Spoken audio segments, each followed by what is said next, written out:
Bonjour à tous et bienvenue sur Mosaïque. Aujourd'hui dans cette émission, il sera question d'aventure, de dépassement de soi.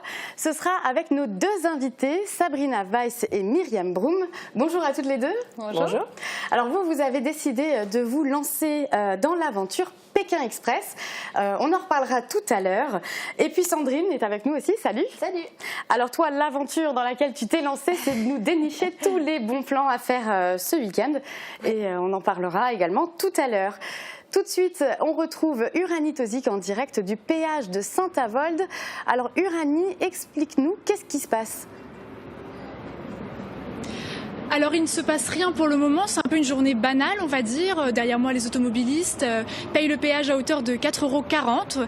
Voilà, donc journée comme tous les jours. C'est plutôt samedi en fait où ça va bouger parce que l'association Cipic viendra sur place et fera une opération coup de poing. Donc comme on connaît bien, c'est-à-dire un lever de barrière.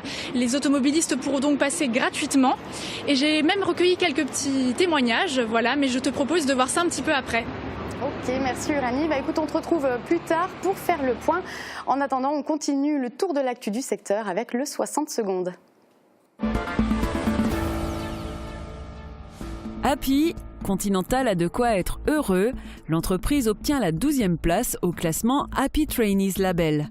Elle a été recommandée par 89% de ses stagiaires, soit une note de 4,2 sur 5.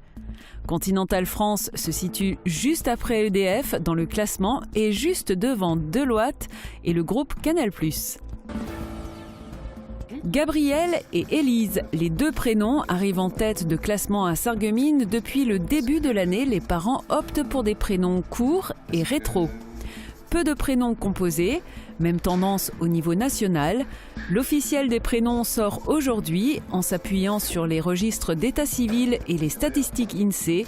Ils annoncent pour 2018 de nombreux Gabriel et de nombreuses Louise. Avoir de l'espace, un luxe, les habitants de Lixin-les-Roulins ont dû attendre 32 ans pour voir leur salle des fêtes s'agrandir et s'améliorer. 89 mètres carrés d'extension permettront notamment d'entreposer du matériel. Les travaux devraient être terminés d'ici février. À vos agendas, le Sarreguemines Football Club joue son 6e tour de Coupe de France. Les faïenciers affronteront les joueurs de Biesheim. Le club évolue en N3.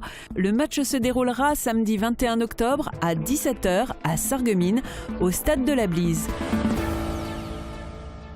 Côté météo, fini l'été indien, c'est vraiment le retour de l'automne pour ce week-end. On regarde déjà les prévisions météo pour demain. Avec le Crédit Mutuel, partenaire des grands événements sportifs.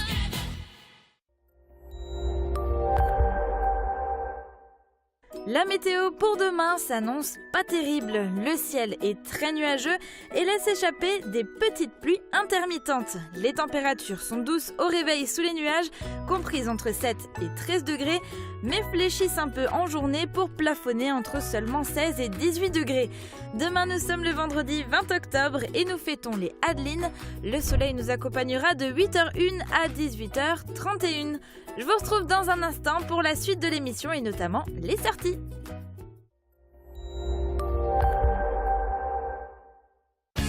Au Club Bouygues de Sarreguemines, Forbach et Saint-Avold, vous profitez du plus grand réseau 4G de France, de la puissance de la fibre et d'un large choix de téléphones portables. Du changement au tribunal de Sarreguemines, l'établissement dispose désormais d'un tout nouvel accueil du public. Marie Luff nous explique l'intérêt de la création de ce nouvel espace. Nouvel accueil au tribunal de Sarreguemines. Le nom change, autrefois appelé GUC, guichet unique de greffe, il est aujourd'hui rebaptisé SAUJ, service d'accueil unique du justiciable. Davantage de personnel formé, 3 précisément. Objectif, proposer un service plus performant aux usagers. Désormais, le public sera accueilli dans 2 espaces privatifs. Possibilité de se renseigner sur certains contentieux, affaires familiales, mises sous tutelle, mais possibilité également de suivre une procédure en cours. Inauguration officielle le 25 octobre. Pas facile de trouver un prénom pour vos enfants. À en croire les registres de l'état civil et les statistiques de l'INSEE, il y a quand même des tendances qui se dégagent. Des prénoms plutôt simples, courts et des prénoms anciens qui ont de plus en plus la cote. À l'occasion de la sortie de l'officiel des prénoms, Marie-Luce et Guillaume Dumonteil sont allés vérifier les tendances à Sarreguemines. Comment est-ce que s'appellent vos enfants? Guillaume et Frédéric. Mathieu et Maxime. Louise et Mathias. Il y en a un qui s'appelle comme moi, Attilio. Il y a Lisa et Laura. Et Julien, voilà. Parce que j'aime un peu les prénoms traditionnels, qui me rappellent des ancêtres. Parce que c'était un choix du papy pour le premier. Et le deuxième, c'était personnel, j'aimais bien. Alors Louise, sa grand-mère, elle s'appelait déjà Louise, donc comme ça nous plaisait bien, donc on l'a appelée comme sa grand-mère. J'ai voulu faire simple. Laura, très court, simple, et puis qui a un prénom latin, quoi, hein, comme je suis italien d'origine et ma femme française. Est-ce que vous avez cherché des prénoms dans les livres? Est-ce que vous êtes renseigné sur Internet? J'avais regardé, oui, mais franchement, j'avais pas beaucoup de prénoms qui me plaisaient beaucoup. Et puis, je voulais rester un peu dans les A, dans l'Italie. Et puis voilà, j'ai choisi Chiara, quoi. Et elle a éclairé ma vie quand elle est venue au monde. Ça veut dire Claire en italien. À quoi faut-il prêter attention quand on choisit un prénom? Déjà que ça se prononce bien, que ce soit pas ridicule. Il faut surtout penser aux enfants pour plus tard, quoi. Peut-être là ils sont à la mode, mais plus tard ils ne le seront peut-être plus. Hein. Parce que les genres, je sais pas, collines, machin, les trucs comme ça, moi ça, pour dire montagne après, non, voilà. J'ai fait vraiment des prénoms assez simples et où il n'y aurait pas de moquerie plus tard en fait.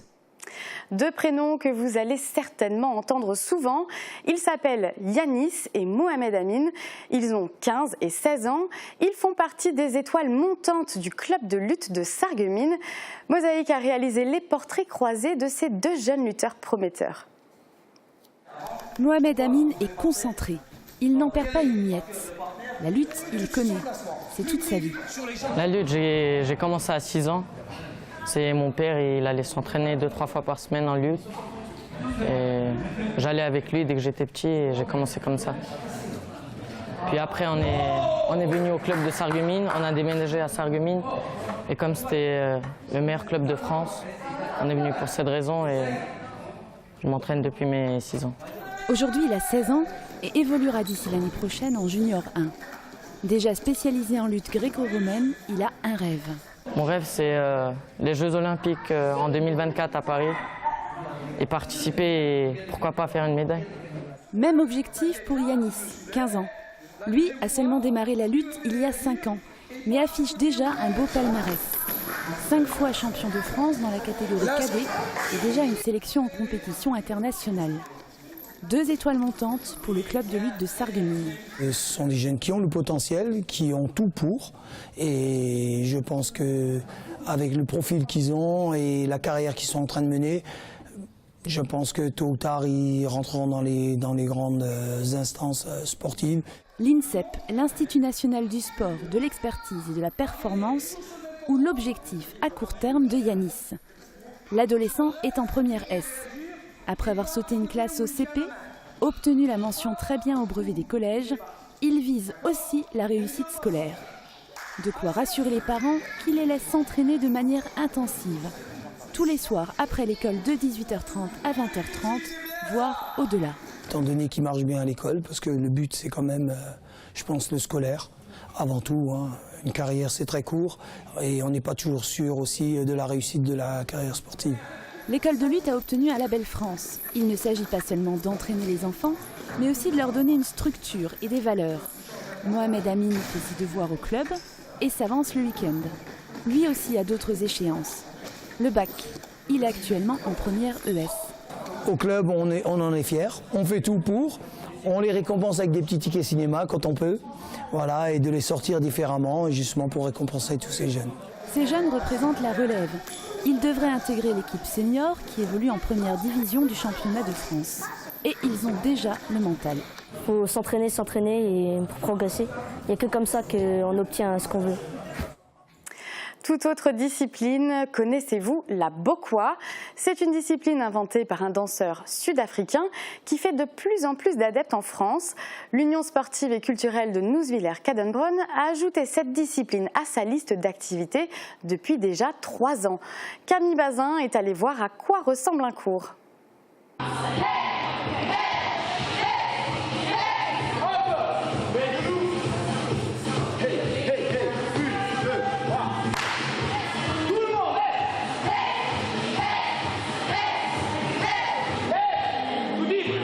Bo pour boxe, kwa pour kwaito, qui signifie danse, tout est dit dans le nom. Le bokwa, c'est une musique péchue, des rebonds, des pas simples et de la bonne humeur.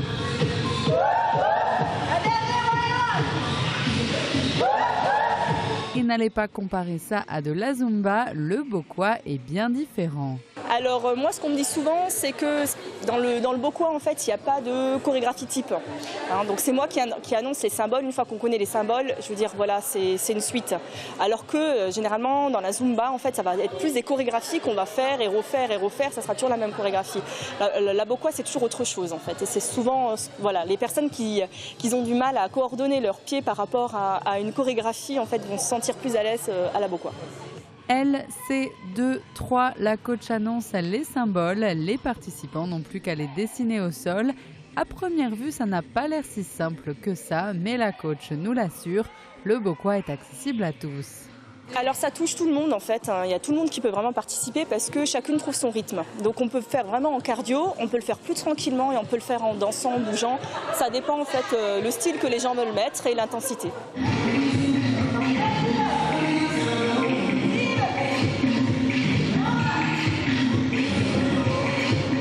Et selon les adhérentes, le bokwa, l'essayer, c'est l'adopter.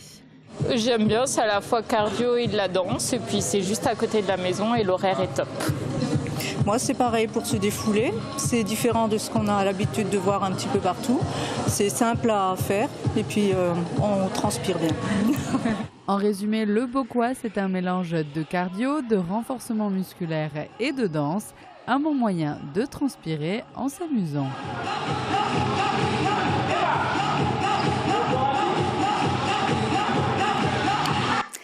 Petits ou grands, les histoires nous passionnent et encore plus si elles sont racontées par un conteur ou une conteuse. Dans le cadre de Lire en fête, Chantal Cal, globe-trotteuse, a fait escale à la ludothèque Beau Soleil de Sarreguemines. Et quand elle commence à narrer ses histoires, tout le monde l'écoute. Reportage de Thomas Drouin. Ils ont fait le tour du monde sans pour autant bouger de leur chaise. Les jeunes usagers de la ludothèque Beau Soleil à Sarreguemines ont reçu la visite de Chantal Cal. Cette globe-trotteuse a plus d'une histoire dans son sac, globe terrestre à la main. Ce sont les jeunes spectateurs qui choisissent la destination. Chine, Russie, à chaque histoire son pays et à chaque pays son histoire. Le public, lui, est resté captivé. On était de la pluie. Et en automne. Toujours de la pluie. Un jour, le paysan est allé voir Chang, son ami le marchand. Il lui a dit je veux me marier, j'ai rencontré une jolie fille de l'autre côté de la rue, je veux me marier, je veux préparer un beau mariage. Seulement, il faut que tu me rendes les 10 tailles que je t'ai prêtées pour pouvoir me payer le mariage.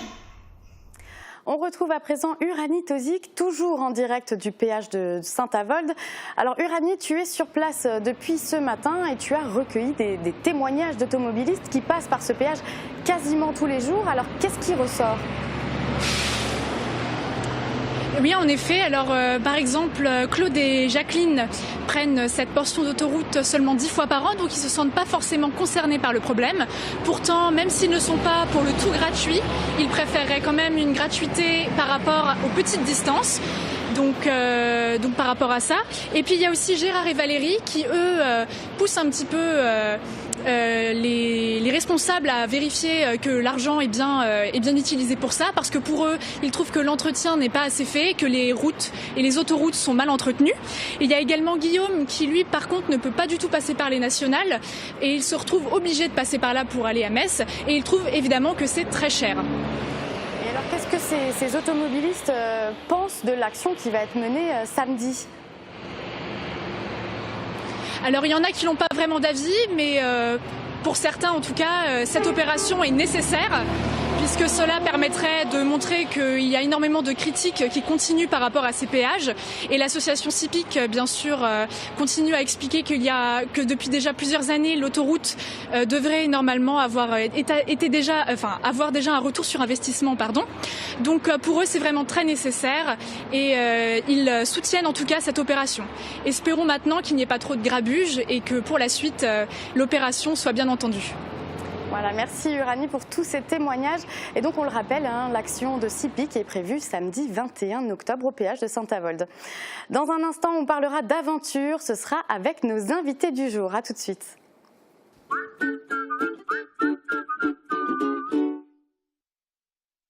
Pour des produits bio et sains au quotidien, La Vie Claire propose une grande variété de pains bio, des compléments alimentaires pour renforcer votre système immunitaire et développer votre vitalité. Prenez soin de votre corps avec toute une gamme cosmétique à base d'ingrédients naturels. Bio Santé Crépy, La Vie Claire, au 5 rue des Ormes, à Sarreguemines. La Vie Claire. Les cloches du hameau chantent dans nos campagnes.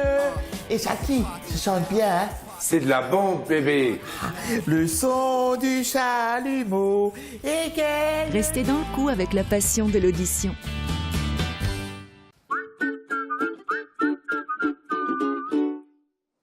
Avec nous sur ce plateau, deux aventurières, Sabrina Weiss et Myriam Broum. Alors, je le disais en ouverture de journal, vous avez décidé de participer à l'émission Pékin Express. Alors, déjà, on va rappeler un petit peu le principe de cette émission, qui est d'ailleurs diffusée sur M6. Ça se passe à l'autre bout du monde. C'est une course de plusieurs milliers de kilomètres. Ça se passe en binôme. Et la contrainte principale, c'est de n'avoir comme budget que 1 euro par jour et par personne. C'est ça ? C'est ça. Alors, on ne connaît pas encore la destination, elle est secrète. Ouais. Mais alors, qu'est-ce qu'il y a à la clé de cette aventure ? 100 000 euros. 100 000 euros, ouais. Quand même. Donc, c'est déjà un sacré lot. Ça vaut le coup ? Oui, ça vaut le coup. Quand même. Et alors, comment ça se passe dans cette aventure ? Ça dure 40 jours. Il y a plusieurs étapes à franchir. Expliquez-nous un petit peu. En fait, ça dure 40 jours. Enfin, on pense, par rapport à ce qu'on a entendu, que ça devrait durer entre 40 et 45 jours. Mais si on est éliminé avant, on partira avant. C'est un maximum, en fait. Les 40 jours, c'est vraiment si on gagne, en fait. D'accord, si on passe toutes les étapes éliminatoires. Et du coup, les étapes, Myriam Donc, en fait, ça se joue par étapes. Et à l'arrivée, la dernière équipe qui arrive a le choix entre 2 enveloppes. Si elle tire l'enveloppe éliminatoire, elle s'en va directement. Et si c'est non éliminatoire, elle recommence pour une étape. Mais par contre, du coup, elle a... Comment on dit je trouve pas le mot. En fait, il y a une difficulté en plus à l'étape d'après. D'accord, voilà. Donc c'est de plus en plus d'adrénaline en fait, et de compétition. Ouais. Comment ça vous est venu de participer à cette émission ? Est-ce que vous vous êtes levé un matin et vous vous êtes dit ça, je veux le faire, je veux participer à Pékin Express, ou alors vous êtes des vraies aventurières dans l'âme ? Non, mais en fait, on regardait déjà l'émission toutes les années. Moi, je suis une grande fan de Pékin Express, Myriam aussi d'ailleurs. Ouais. Mais voilà, je ne m'étais jamais lancée pour m'inscrire. Voilà, c'était pas... Et puis Myriam, sur sa page Facebook, quand on s'est retrouvés, du coup, voilà, au bout de 20 ans, elle avait publié donc l'appel à la candidature pour cette émission Pékin Express. Et elle demandait qui m'accompagne. Oui, parce que voilà, il faut qu'on précise que vous êtes 2 amies, mais vous vous étiez perdues de vue pendant quasiment 20 ans. C'est ça. Vous vous êtes retrouvées et là, vous vous êtes dit... il faut qu'on le fasse ensemble. Vous habitez toutes les 2 sur le secteur ? Non, moi je suis du côté de Strasbourg. Et moi sur Sarralbe. Et donc vous étiez étudiantes ensemble, expliquez-nous un petit peu. Oui, on était au lycée hôtelier de Sarreguemines en fait. On a fait nos années de lycée ensemble. Et alors on sait que voilà, pendant ces émissions-là, il y a du stress, il y a de l'adrénaline, il y a parfois des disputes. Au niveau de votre amitié qui va être certainement bousculée, est-ce que ça, c'est une situation qui vous fait peur? Non, pas du tout. Je crois que non. On sait qu'il y aura des moments plus difficiles, c'est sûr. Il y aura certainement des disputes, des engueulades. Certainement. Mais je pense qu'on est toutes les deux, enfin on le sait, donc quelque part il n'y aura pas de rancune derrière et on continuera malgré tout, quoi. On a conscience de ça, donc on est prête. Vous êtes préparée psychologiquement à une petite dispute de temps en temps. Oui, c'est ça. D'accord. Alors actuellement, vous avez déposé votre candidature à l'émission. Vous n'êtes pas encore prise, pas encore sélectionnée. C'est quoi les prochaines étapes à venir? Alors là, on a donc envoyé une petite vidéo de 2 minutes qui nous avait été demandée. Et à partir de là, on attend des nouvelles. Si on est retenu, ils vont reprendre contact avec nous certainement par téléphone. Et après, il y a encore des castings sur Paris. Et alors là, pendant la période d'attente, s'il y a des choses à faire, vous, je sais que vous êtes très communicante. Expliquez-nous un petit peu ce que vous avez mis en place pour justement favoriser en fait vos chances. Oui, parce qu'en fait, normalement, voilà, on envoie notre candidature et voilà, ça s'arrête là, on attend. Nous, on n'avait pas envie d'attendre. On avait envie de bousculer les choses un petit peu et puis de rallier beaucoup de monde à nous. Du coup, on a créé cette page Facebook depuis 1 mois. Là, un mois. Voilà, elle s'appelle comment? C'est Sab et Mimi en route vers Pékin Express. D'accord, et on y retrouve donc des vidéos, des infos. Qu'est-ce qu'on y retrouve? Des jeux concours? Tout ce qu'on a fait jusqu'à présent, en fait, justement pour se faire voir un maximum. On a été invités dans des clubs de sport, donc nos entraînements aussi. On met toujours des photos, des petites vidéos. Et ouais, tout ce qu'on fait pour que justement M6 nous repère. Et puis on bouge beaucoup. On voit notre motivation. Voilà, on essaie vraiment d'aller partout et de se faire voir et de se faire entendre. Et du coup, ça marche vraiment parce que les gens, ils sont super avec nous et ça accroche bien. Pour nous, c'est déjà l'aventure. C'est ça. On y est déjà. Vous parliez tout à l'heure d'entraînement. Est-ce que vous êtes déjà en train de vous préparer physiquement à une éventuelle participation? Et puis comment on se prépare en fait à ce type d'émission? Physiquement, oui, la salle de sport. Donc on a une salle de sport qui nous a offert 6 mois d'abonnement pour qu'on puisse s'entraîner. Et à côté de ça, là, ce week-end, par exemple, on va essayer de se faire un Pékin Express en partant dans le sud de la France, où on a été invité pour un week-end en canoë. Et du coup, on va essayer d'y partir avec 1 € par jour et par personne, en faisant du stop. Et voilà, on va lancer le défi d'y arriver déjà ici en France. Et donc, on pourra suivre ça sur votre page Facebook, c'est ça? Oui. D'accord. Facebook, Snapchat, Instagram, on est un petit peu partout. Un petit peu sur tous les réseaux sociaux. Oui. Qu'est-ce que vous espérez trouver en participant à Pékin Express, au-delà de la cagnotte de 100 000 €, bien sûr? Mais qu'est-ce que personnellement vous espérez trouver? Surtout des rencontres, c'est avant tout une aventure humaine. On va à la rencontre des gens de différentes cultures, on passera beaucoup de temps aussi avec eux le soir. Et c'est surtout ce qui nous attire en fait, c'est ce partage, cette découverte-là. Les paysages qui sont toujours magnifiques aussi, donc il y a de ça aussi, mais c'est vraiment le côté aventure humaine qui nous appelle, quoi. Et puis de vous retrouver ensemble dans cette aventure aussi, c'est un partage en fait. Oui. C'est énorme, ouais. Depuis qu'on s'est retrouvés, on apprend déjà tellement l'une de l'autre. C'est vrai que ça nous fait avancer, on évolue toutes les deux et c'est super, on se dit que c'était... Enfin, moi, je ne pouvais pas le faire avec quelqu'un d'autre et avec Sabrina, quoi. C'était pas possible. Et alors, la décision de la sélection ou non, elle tombe quand? On ne sait pas. On ne sait pas. Ah, ça aussi, c'est de l'attente, d'accord. Voilà. Okay. Les castings sont ouverts jusqu'à fin décembre. D'accord. Bon, en attendant, nous, on a un petit cadeau pour vous, en fait. Donc, quelque chose à emmener dans vos sacs à dos, si vous participez à l'émission, bien sûr. Et donc, Sandrine, toi, tu as tout prévu? Alors, moi, j'ai entendu, vous avez dit tout à l'heure que vous aimez les défis. Alors, on a un petit défi à vous relever. On a des petites casquettes mosaïques. Alors, si jamais vous participez à l'aventure, si à un moment, vous pouviez les emmener avec vous et les porter sur cela, ce serait cool. Voilà, merci en tout cas. Voilà, merci en tout cas à toutes les deux d'être venues sur notre plateau. Puis on suivra de près votre parcours, si vous êtes sélectionnés ou pas. Et voilà, on espère en tout cas que ce sera le cas. Merci. Merci beaucoup. Alors Sandrine, toi de ton côté, tu nous as préparé tout un programme pour ce week-end. J'espère que c'est pas aussi sportif que Pékin Express, parce que on va peut-être pas y arriver. Je vais essayer de bien vous guider pour que vous partiez pas à l'aventure. Super. Alors avant toute chose, on commence avec un rappel. Oui, un petit rappel. Alors, les activités du foyer culturel ont démarré déjà depuis début septembre, mais il reste encore des places pour certaines activités chez les enfants, mais aussi chez les adultes pour des cours et aussi des activités. N'hésitez pas à aller faire un tour sur leur site internet pour découvrir tout ce qu'ils proposent. Et je le rappelle aussi que la première séance d'essai est gratuite, alors n'hésitez pas. Alors, les sorties pour vendredi maintenant, tu nous proposes d'assister à une compétition de gymnastique. Oui, alors il s'agit de la revue nationale des effectifs garçons en gymnastique artistique. Alors c'est une compétition qui se déroule sur 3 jours au complexe Émilie Le Pennec. Vous pourrez y voir l'élite de la gymnastique artistique masculine des espoirs jusqu'aux seniors. Alors c'est la 2e fois que Sarreguemines a la chance d'accueillir cette compétition de grande envergure. C'est vraiment l'occasion aussi pour le public de voir du grand spectacle de gymnastique. Alors vendredi à partir de 13h30, vous pourrez assister aux compétitions à venir. À partir de 17h, ce seront les espoirs. Les juniors s'affronteront samedi à partir de 13h30 et à 17h, ce sera au tour des U18 et des seniors. L'entrée est au tarif unique de 6 €.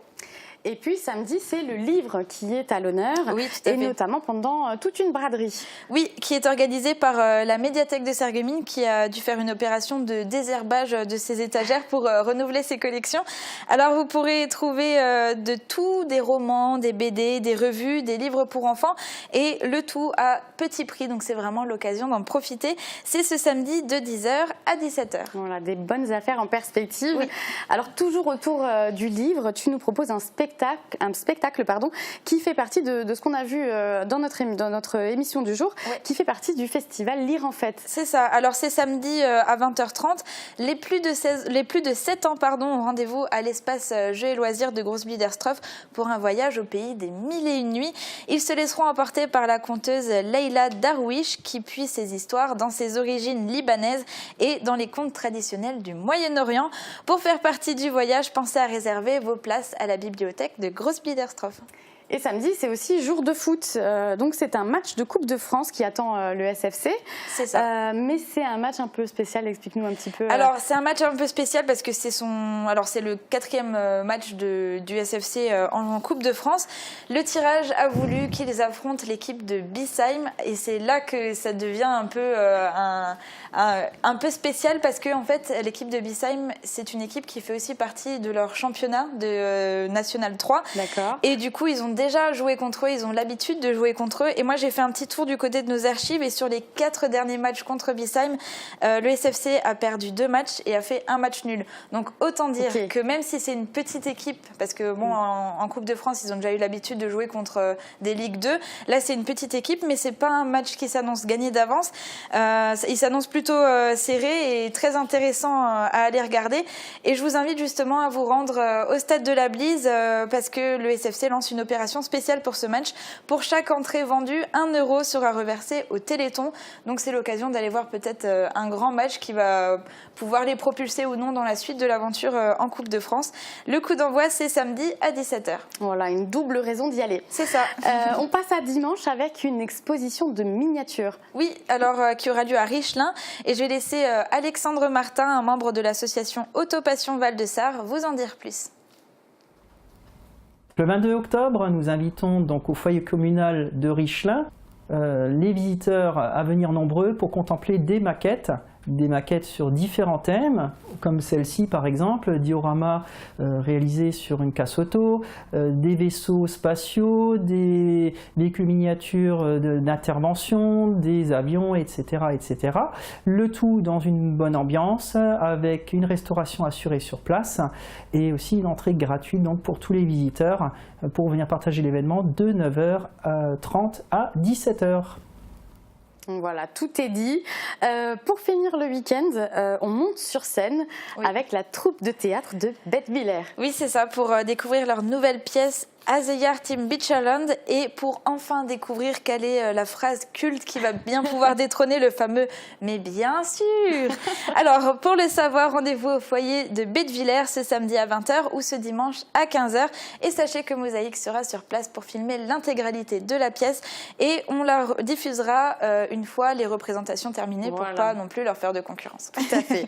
Et puis on termine en concert avec le Chœur d'Hommes de Homburo. Oui, c'est ça, un concert qui aura lieu à l'église de Blischweilen à 16h. L'entrée est gratuite, mais un plateau circulera pour la paroisse. Voilà, encore une fois, un beau programme. Merci Sandrine. Avec plaisir. Allez, comme nos invités, on part nous aussi à l'aventure.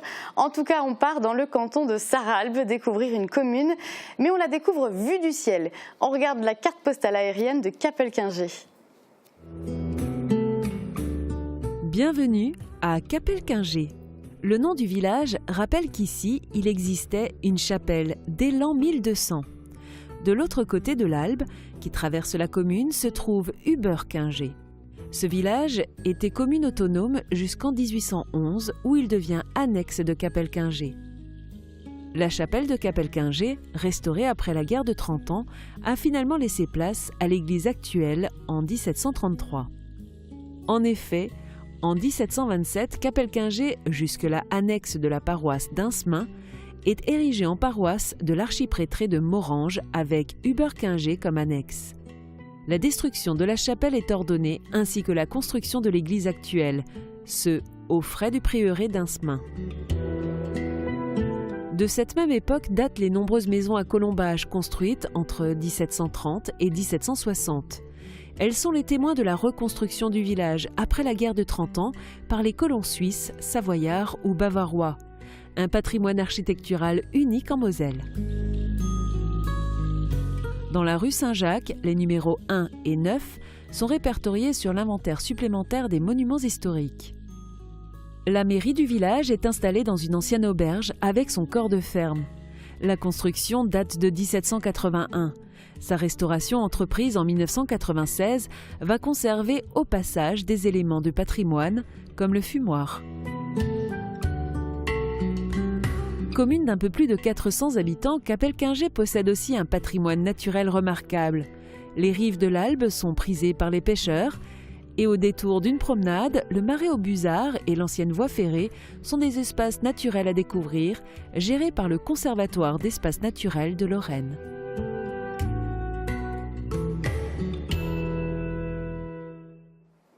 Voilà, c'est la fin de cette émission. Merci de l'avoir suivie. Très belle journée à tous.